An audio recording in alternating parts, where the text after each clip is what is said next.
আজকে রাজশাহী বিশ্ববিদ্যালয় প্রাঙ্গণে ছাত্র শিক্ষক কেন্দ্রে এভাবে তারা বীরদর্পে তোমাদের সামনে দাঁড়িয়ে আছে।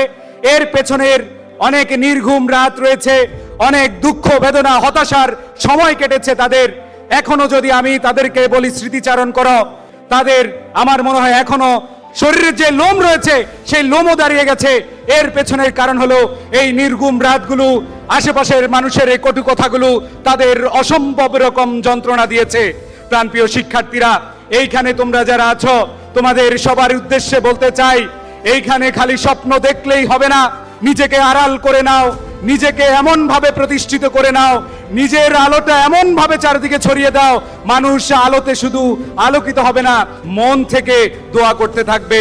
কেউ আর দোয়া করুক আর না করুক, তোমার জীবনের সবচেয়ে কাছের মানুষ, সবচেয়ে প্রিয় মানুষ, তোমার সেই বাবা মা তোমার জন্য গর্ববোধ করুক।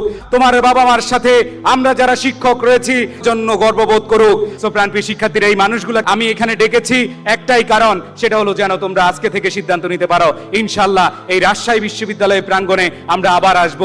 এই প্রাঙ্গণ থেকে তুমি সিদ্ধান্ত নিয়ে নিবে, আজকে থেকে তুমি সিদ্ধান্ত নিয়ে নিবে যে হ্যাঁ, আমি আজকে আমার স্বপ্নটাকে অটল করছি, আজকে থেকে আমার স্বপ্ন বাস্তবায়ন আমি কাজ করে যাব। এই স্বপ্নটা যদি তোমরা বাস্তবায়ন না করতে পারো, তোমাদের মতো ব্যর্থ মানুষ আর হবে না। এখানে ফার্স্ট টাইম আর সেকেন্ড টাইম আর তোমরা নিজেদেরকে সেভাবে নিজেদের করে নিয়ে নাও, আশা করি অনেক ভালো করবে। So thank you.